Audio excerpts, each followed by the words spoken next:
This saying is trustworthy. If we have died with Jesus, we know we shall live with him. If we persevere in our faith in him, he will draw us to reign with him one day. If we deny him, he will deny us. But if we are unfaithful, he still remains faithful because he cannot deny himself. This is what St. Paul said to Timothy today, the end of our second reading. And I'd like you to think about this in light of the stories which we heard, the stories of these 11 lepers. Beginning with Naaman the Syrian. Now, a big part of the story was cut off. We didn't listen to the whole story. So here's who Naaman is. Naaman is the head general for the Syrian nation, which are the neighbors and the enemies of the Israelites. Naaman had come down with leprosy, and the king of Syria did not want his beloved general, his good friend, his head official, to have to be ostracized and kicked out of the community, let alone die from the disease. So Naaman visited every temple and every place of worship and every pagan priest, did every ritual of cleansing that he could, hoping to find a miracle, and nothing worked. So finally, someone in Syria, it was a Jewish person who'd been taken as a slave, said to Naaman, by the way, there's a prophet in Israel who has the power to heal. I know you're not an Israelite, he said. I know you don't believe in the God of the Israelites, but maybe give it a try. So Naaman, without any other options, does just that. Naaman travels from Syria to Israel looking for the holy man of God. Now, everyone is afraid because they thought this was some sort of a trick, that this was going to be a first attempt at a war or a battle. Because when the general of your enemies show up and says, hey, can you heal my leprosy? Everyone's suspicious. The prophet says to Naaman, go jump in the river. Literally, that's what he said. Go jump in the river. And after some argument, because Naaman was thinking it'd be some sort of a grand ritual, he agrees. And he's healed of his leprosy. And he says to the prophet, he says, here, receive all of this money and gold and gifts that I brought as a thanksgiving to your God. And Elisha says, no, I won't receive that. That's not what God wants. And here's the point of the story, and I want you to think about this. Naaman then says, okay, would you give me permission to take a huge amount of dirt back to Syria with me? Because Naaman thought that gods were local. Gods were tied to the land. And so he wanted to take some of the land with him so that he could always remain close to God. We don't think of God that way anymore because God isn't local. God is everywhere. But the thing is, Naaman didn't understand that. Do you see the act of faith? Naaman's life had been so transformed that he abandoned all of the other gods who had abandoned him. And now he was going to remain faithful to the one true God, so much so that he wanted to take some of the land, the holy land, with him. He didn't want to ever be separated from God who had healed him again. And here's the shocking part. Could you imagine the number 2 man in the government of Syria coming back home and saying, I'm no longer worshiping all of the gods we thought were important. I'm now going to worship the God of our enemies? That's the power of his faith. That's the power of the transformation. Now, he willingly turned aside every other value that he had and said, I'm going to worship the God who healed me. I'm going to stay faithful to the God of Israel, our God. Think about the other 10 lepers that we heard in the gospel. Think about them. They approach Jesus and they stay afar off. Because that was the etiquette for lepers back then. If you had leprosy, you would never come close to someone for fear that you would share your disease. They stayed afar off from Jesus, and they cried out, "Have pity on us. Can you heal us? Can you, with the power to work miracles, the power to raise the dead, the power to preach on behalf of God, can you heal us?" And again, with a very simple set of instructions, Jesus says, "Go, show yourselves to the priests."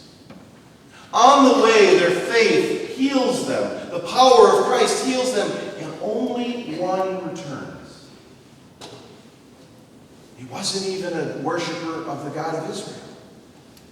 The one who returned, like Naaman, wasn't an Israelite. He was a foreigner. He didn't believe in the one true God. Yet he came to understand what was going on. His life had been changed. Not only had he been physically healed, but now, spiritually enlightened, had turned to worship the one true God. I want to ask you two questions today. I want to challenge you with two things today. What is that leprosy in your life that keeps you at a distance from God, that keeps you at a distance from other people? We've all got it, me included.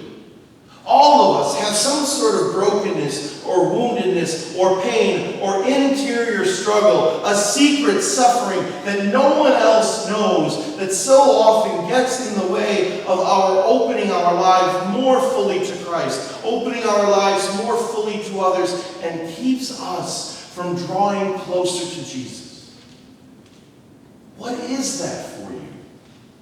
What is that hidden disease, that insecurity, that secret suffering, that leprosy? I promise you, as much as we all pretend, as much as we all desperately seek and strive to keep it hidden, we've all got it. And it gets in the way. It gets in the way of drawing closer to Jesus. It gets in the way of drawing closer to others. It makes us sick. What is it? Can you today ask Jesus to heal that? Is that something you can bring to the Lord today? And the second question I want to ask you is, could you be like Naaman and that Samaritan, who, when Jesus touched their life, they were not afraid to publicly acknowledge their love of Christ? The other 9, right? They went off to church. They showed themselves to the priest. Like we are here, me, priest, you, people, right? We're all gathered here. It's really easy to acknowledge our faith here. There's nothing terribly uncomfortable about it, right? Maybe the sign of peace, where you got to say hello to somebody you don't know. That could be a little uncomfortable, but it's not that bad. But once we get outside these 4 walls, especially for the students here, how terrifying is it? How incredibly difficult is it for us to acknowledge in the world today that we are a disciple of Jesus Christ, let alone a Catholic? How difficult is that? How vulnerable and anxious do we feel if someone might find out, someone might belittle us, someone might think of us poorly, someone might think of us according to all the negative stereotypes? How difficult is it then for us to publicly acknowledge that we really are disciples of Jesus Christ? There's something easy about going to show your faith to the priest. There's something really difficult about acknowledging your faith in public.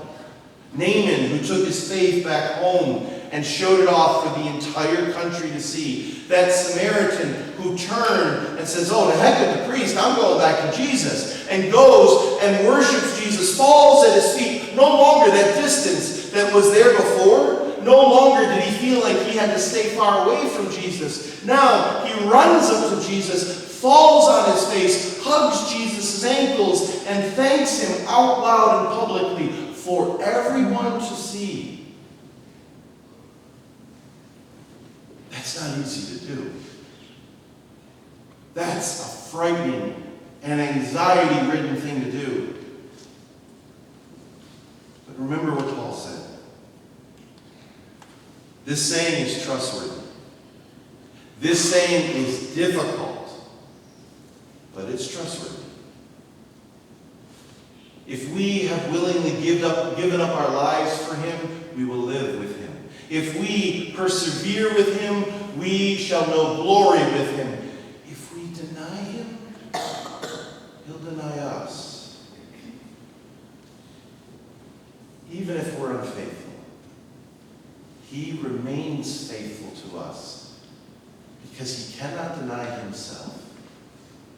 And he dwells within us. That's why he can't deny us. That's why he he can't deny himself, because in some sense there's a connection. But we are challenged not to deny him. We are challenged to live our faith in front of others so others can be seen and invited. I know it's difficult. I know it's uncomfortable. I know it feels really, really awkward when others might know and you might live and express your faith. But this is one of the most important and necessary aspects of the gospel. Go make disciples of all the world. Tell them about me, he says. So I ask, can we do that? Can we share our faith with others?